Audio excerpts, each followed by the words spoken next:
ఢిల్లీ ముఖ్యమంత్రి ఎంపిక అందరినీ ఆశ్చర్యానికి గురిచేసింది. ఎవ్వరూ ఊహించలా. విశ్లేషకులు రకరకాల విశ్లేషణలు చేశారు, అందరి పేర్లు చెప్పారు.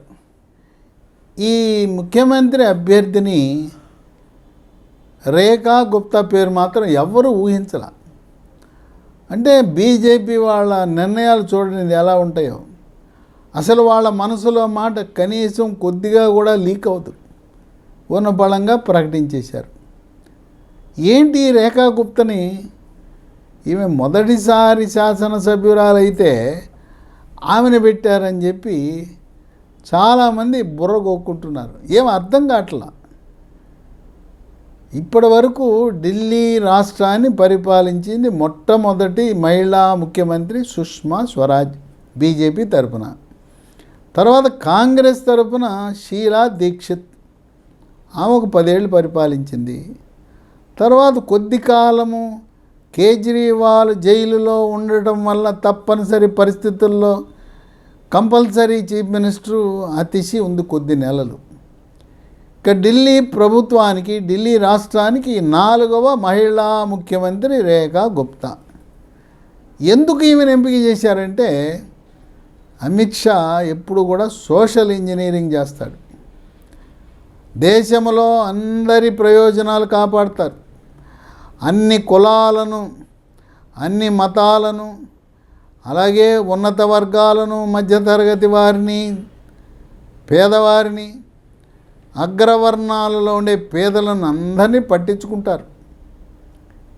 సమతుల్యత పాటిస్తారు. ఇప్పుడు ఇక్కడ తెలంగాణలో ప్రదేశ్ బీజేపీ రాష్ట్ర అధ్యక్షుడిని ఎవరిని పెడుతున్నారు? బీసీని పెడతారు. అది బహుశా ఈటెల రాజేందర్ని నియమించే అవకాశాలు ఉన్నట్టుగా వార్తలు వినపడుతున్నాయి.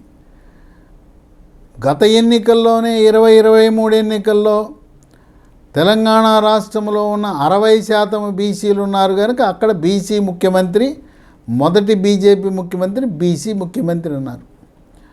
అన్ని హంగులతో, అన్ని అనుభవాలు ఉన్న, రాజకీయ పరిపాలనా అనుభవం ఉన్న ఈటెల రాజేందర్కి మొదటి ముఖ్యమంత్రి బీజేపీ తరపున అయ్యే యోగ్యత ఉన్నదని అనేక మంది రాజకీయ విశ్లేషకులు భావిస్తున్నారు. అట్లాగే తెలుగు రాష్ట్రాల్లో బలమైన సామాజిక వర్గాలు ఉన్నాయి. కమ్మ, కాపు, రెడ్డి, వెలమ తెలంగాణలో ఉంది. ఉన్నది తక్కువ సంఖ్యే.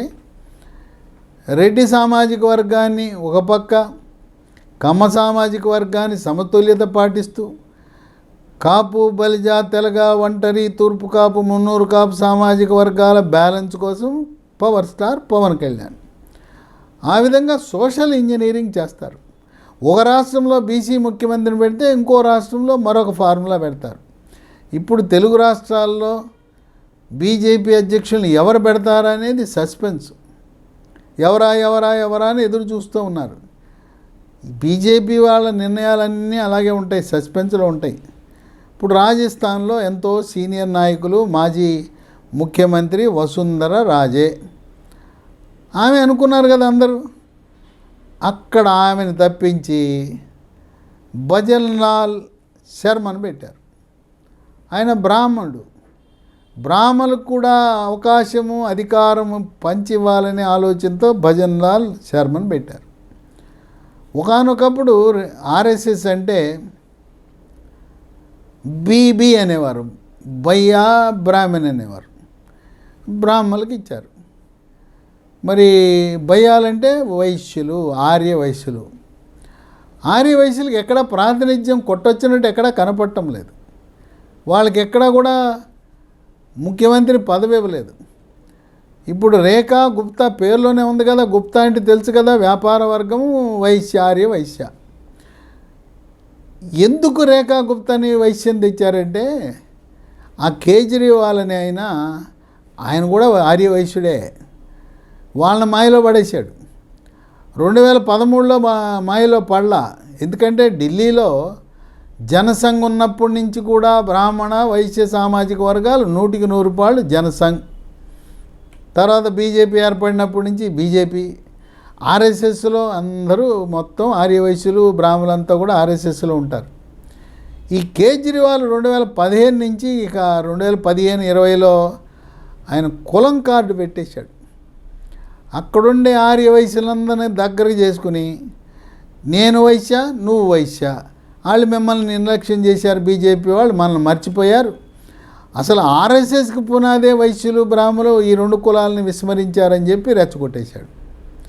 ఆ విధంగా ఆర్య వైశ్యులు ఢిల్లీలో ఉన్న వాళ్ళందరికీ దేశంలో ఉన్న వాళ్ళకి దగ్గర అయ్యాడు కేజ్రీవాల్. ఆయన ఆర్య వైశ్యుడు కనుక ఇప్పుడు ఆ వ్యూహాన్ని బదలగొట్టడానికి ఈ రేఖా గుప్తాని పెట్టడం ద్వారా ఢిల్లీలో ఉండే ఆర్య వైశ్యులే కాదు, ఇవాళ భారతదేశంలో ఉండే ఆర్య వైశ్యులందరూ వాళ్ళ ఆనందానికి అవధులు లేవు. ఆంధ్రప్రదేశ్ రాష్ట్రంలో తెలంగాణ రాష్ట్రంలో ఉండే ఆర్య వైశ్యులు కూడా ఆహా ఓహో అని వాళ్ళు హర్షాతిరేకాలు వ్యక్తపరుస్తున్నారు.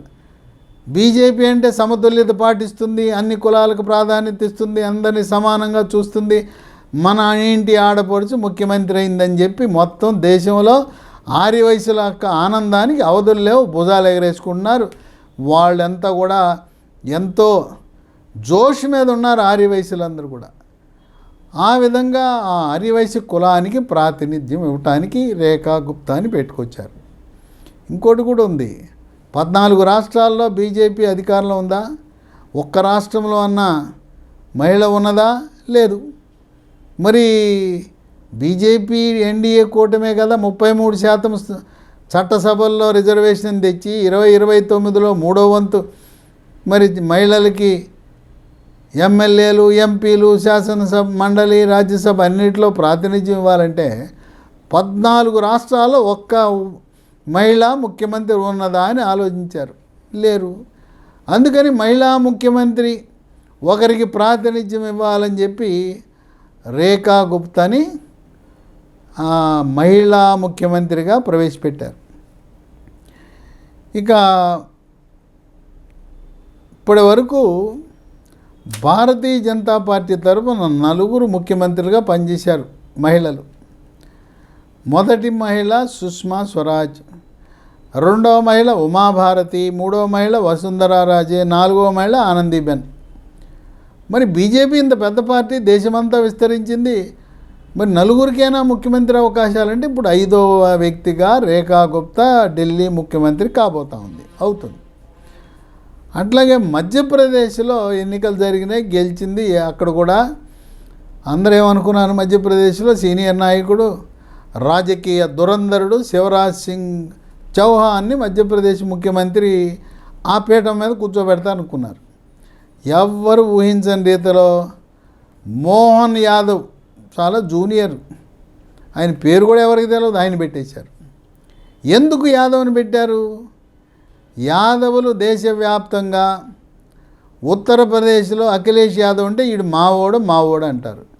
ఇప్పుడు మధ్యప్రదేశ్ ముఖ్యమంత్రిని పెట్టిన తర్వాత దేశంలో ఉండే యాదవులందరూ కూడా వాళ్ళ ధోరణి మారిపోయింది. ఉత్తరప్రదేశ్ వాళ్ళు కూడా ఆనందానికి అవధులు లేవు, మా యాదవ్ని మధ్యప్రదేశ్ ముఖ్యమంత్రి. అట్లాగే తెలుగు రాష్ట్రాల ఉండే యాదవులు కూడా వాళ్ళు ఇప్పటివరకు భూపేంద్ర యాదవ్ మా కేంద్ర మంత్రి ఉత్తరాఖండ్ ఆయన అని చెప్పుకుంటున్నారు, సంతోషంగా ఉన్నారు. ఇక ఇప్పుడేంటి, మధ్యప్రదేశ్ ముఖ్యమంత్రిగా మోహన్ యాదవ్ని పెట్టగానే ఆంధ్ర తెలంగాణలో ఉండే యాదవులందరూ బీజేపీకి అయస్కాంతంలో ఆకర్షితులైపోయారు. బీజేపీ అంటేనే సమతుల్యత పాటిస్తుంది, సోషల్ ఇంజనీరింగ్ పాటిస్తుందని. ఆ విధంగా కులాల వారీగా జాట్లను ఎక్కడ ప్రోత్సహించాలి, వైశ్యులను ఎక్కడ ప్రోత్సహించాలి. ఇప్పుడు మనకు లోక్సభ స్పీకర్ ఓం బిర్లా ఉన్నాడు, ఆయన కూడా ఆర్య వైశ్యుడే. అలాగే మన ఉపరాష్ట్రపతి, రాజ్యసభ చైర్మన్ ధన్ఖడ్, ఆయన జాట్ సామాజిక వర్గానికి చెందినవాడు. జాట్లు ఎట్టవాళ్ళు అంటే జాట్లు హర్యానాలో ఉన్నారు, రాజస్థాన్లో ఉన్నారు, ఉత్తర భారతదేశంలో వ్యవసాయ కుటుంబాలు. వాళ్ళు ఈ ఆంధ్ర తెలంగాణలో ఉండే కమ సామాజిక వర్గం లాంటి వాళ్ళు, వ్యవసాయ కుటుంబాలు, వాళ్ళందరూ కట్టగా మూకుమ్మడిగా ఓట్లు వేసేస్తారు. ఆ విధంగా ప్రతి కులాన్ని, ఏ కులము వదిలిపెట్టకుండా వాళ్ళందరినీ దృష్టి సారించి సమతుల్యత పాటిస్తూ ఏక్ భారత్, శ్రేష్ఠ భారత్, స్వచ్ఛ భారత్, మనము భారతదేశము ప్రపంచానికే విశ్వగురు కావాలి, అఖండ భారత్ కావాలనే లక్ష్యంతో అందరికీ సమాన బాధ్యతలు ఇస్తూ మహిళలను ప్రోత్సహిస్తూ, ఇంకోటి ఏంటంటే భారతీయ జనతా పార్టీ యువకులను ప్రోత్సహించటం. ఈమె వయసు 50 సంవత్సరాలు. యువకులైతే చెప్పింది వింటారు. నేటి తరాలకు, నేటి యువత యొక్క ఆకాంక్షల మేరకు పనిచేస్తారు. అదే వృద్ధులైతే ఇక నేను చెప్తున్నా నువ్వు విను అంటారు. తర్వాత నాయకత్వానికి కూడా చాలా సమస్యలు. చంద్రబాబు నాయుడు కూడా మొదటిసారి ఎమ్మెల్యేగా ఎన్నికైన వాళ్ళు మంత్రులుగా తీసుకున్నారు. చక్కగా సుఖంగా హాయిగా చేస్తారు. అదే మూడోసారి, నాలుగోసారి, ఐదోసారి గెలిచిన వాళ్ళు అహంభావం, అన్నీ నాకే తెలుసు అనుకుంటారు. వాళ్ళు చెప్పింది ఏది చేయరు. ఆ విధంగా మొదటిసారి, రెండవసారి గెలిచిన ఎమ్మెల్యేలని, లోక్సభ సభ్యులను మంత్రివర్గంలో తీసుకుంటే బ్రహ్మాండంగా ఉంటుంది పనితీరు. ఇంకా మోదీ గారు అయితే ఇంకోటి బ్రహ్మాండమైన ఆలోచన చేశాడు. ఈ రిటైర్డ్ ఐఏఎస్ అధికారులు పెట్టుకుంటే ఉద్యోగుల్లాగా పనిచేస్తారు, మంత్రులుగా బ్రహ్మాండంగా చేస్తారనుకున్నారు. అశ్విని వైష్ణవ్ ఆయన ఐఏఎస్, ఆయన తీసుకొచ్చి రైల్వే శాఖ పెట్టాడు. ఎంత బాగున్నాయి వాళ్ళు రైల్వే శాఖ, చూడముచ్చటగా ఉంది. పాశ్చాత్య దేశాలు, అమెరికాలో ఉన్నట్టున్నాయి మన రైల్వే స్టేషన్లు అయితే ఎయిర్పోర్ట్లు అయిపోతున్నాయి. ఆ విధంగా ఆధునీకరణ, అవినీతి నిరూపణ, అసలు అవినీతే లేదు, పారదర్శకత. అశ్విని వైష్ణవ్ గురించి ఒక విషయం చెప్పాలి. అక్కడ రైలు పట్టాలు తప్పి రైలు బోల్తా పడితే ఆయన కుర్చీ వేసుకుని అక్కడ ట్రాక్ రిపేర్ అయ్యే వరకు అక్కడ ఉన్నాడు. మంత్రి రైల్వే ట్రాక్ పక్కన కూర్చుంటే ఇంక మరి రైల్వే బోర్డు మెంబర్లు, ఇంజనీర్లు అందరూ ఉంటారు కదా. రికార్డు సమయంలో 24 గంటల్లో ట్రాక్ పునర్నిర్మాణం చేసి రైలు నడిపించాడండి అశ్విని వైష్ణవ్. ఆయన చరిత్ర. అట్లాగే పూరి అని ఉన్నాడు, ఆయన కూడా ఐఏఎస్ అధికారి. ఆయన కూడా ఇంతకుముందు పురపాలక శాఖ ఇచ్చారు. ఏ శాఖ ఇచ్చినా బ్రహ్మాండంగా పనిచేస్తున్నాడు. జయశంకర్ ఆయన విదేశాంగ శాఖ మంత్రిత్వ శాఖలో రిటైర్డ్ కార్యదర్శి. ఆయన చూడండి ఎంత బాగా పనిచేస్తున్నాడో, ఏ దేశంతో ఎలా మాట్లాడాలి మోడీ గారు చెప్పిన విధంగా చేస్తూ చక్కటి పేరు సంపాదించుకున్నాడు జయశంకర్. ఇక 4వ వ్యక్తి నిర్మలా సీతారామన్. స్వార్థం లేదు.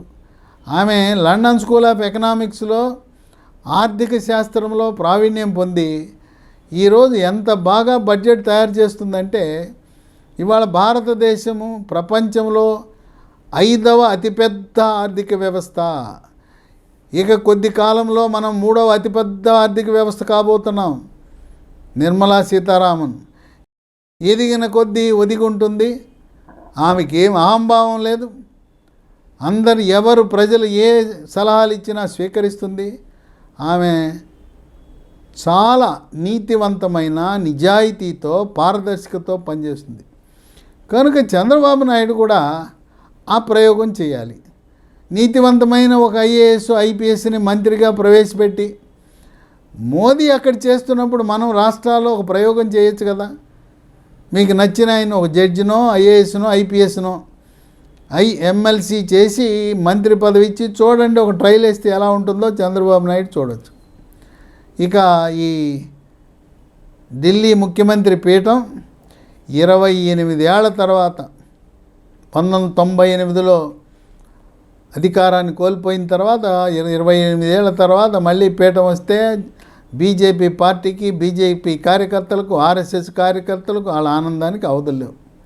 ఢిల్లీలో రామ్లీలా మైదాన్లో పెద్ద ఎత్తున లక్షలాది మంది జనం విచ్చేసే విధంగా అక్కడ భద్రతా సిబ్బంది 25,000 మంది భద్రతా సిబ్బందిని పెట్టారంటే చూసుకోండి ఎలా ఉంటుందో అక్కడ సీను. చంద్రబాబు నాయుడిని, పవర్ స్టార్ పవన్ కళ్యాణ్ని ఈ ఢిల్లీ ముఖ్యమంత్రి ప్రమాణ స్వీకారానికి ప్రత్యేకంగా ఆహ్వానించడం అనేది విశేషం. ఆమె వ్యక్తిగత చరిత్రలోకి వెళ్తే రేఖా గుప్తా ఆమె మామూలు ఆమె కాదు. ఆమె చదివింది బీకామ్ తర్వాత బిఎల్ న్యాయశాస్త్రం చదివింది. ఆమె 1992లోనే అఖిల భారత విద్యార్థి పరిషత్ ఏబీవీపీలో చేరిన తర్వాత 3 ఏళ్ల కాలంలోనే ఢిల్లీ యూనివర్సిటీ అంటే ఈ లెఫ్ట్ పార్టీలకు కంచుకోట అంటారు. అలాంటి లెఫ్ట్ పార్టీలకు కంచుకోటైన ఢిల్లీ యూనివర్సిటీలో అక్కడ 95-96లో ఢిల్లీ యూనివర్సిటీ విద్యార్థి సంఘానికి కార్యదర్శిగా ఎన్నికైంది. నెక్స్ట్ ఇయర్లో 96, 97లో ఢిల్లీ యూనివర్సిటీ విద్యార్థి సంఘానికి అధ్యక్షురాలైంది. ఇక ఆమె ముందు నుంచి కూడా ఆర్ఎస్ఎస్ భావజాలం, ఆర్ఎస్ఎస్తో అవినాభావ సంబంధం. 2007లో ఢిల్లీ మున్సిపల్ ఎన్నికల్లో కార్పొరేటర్గా పోటీ చేసింది. అప్పుడు ఆమె పోటీ చేసినప్పుడు 2007లో 3 కార్పొరేషన్లు ఉన్నాయి ఢిల్లీ. తర్వాత ఇప్పుడు విలీనం చేసి 1 చేశారు. ఆమె దక్షిణ ఢిల్లీ కార్పొరేషన్లో కార్పొరేటర్గా గెలిచి తదుపరి దక్షిణ ఢిల్లీ కార్పొరేషన్ మేయర్గా కూడా పనిచేశారు. ఇక భారతీయ జనతా పార్టీకి వచ్చిన తర్వాత మహిళా మోర్చాతో సన్నిహిత సంబంధాలు పెట్టుకుని దాంట్లో నాయకత్వం వహించి ప్రస్తుతం జాతీయ మహిళా మోర్చాలో జాతీయ ఉపాధ్యక్షురాలుగా పనిచేస్తున్నారు. ఇంకా రేఖా గుప్తాకి అన్ని అర్హతలు ఉన్నాయి. ఆమె ఈరోజు ఏదో కొత్తగా వచ్చిన ఆమె కాదు. ఆర్ఎస్ఎస్లో ఉంది, మరి బీజేపీలో ఉంది, ఏబీవీపీతో తన రాజకీయ అరంగేట్రం చేసింది. అట్లాగే మేయర్గా ఢిల్లీ వాసుల యొక్క నాడిని పసిగట్టింది. అందువల్ల రేఖా గుప్తా ప్రధానమంత్రి మోదీలా ఒక 4 టర్ములు, రాబోయే 4 టర్ములు, మరో 20 ఏళ్ళు, ఆమెకి 70 ఏళ్ళు వచ్చేదాకా ఆమె ముఖ్యమంత్రిగా కొనసాగే అవకాశాలు ఉన్నాయని రాజకీయ విశ్లేషకులు భావిస్తున్నారు.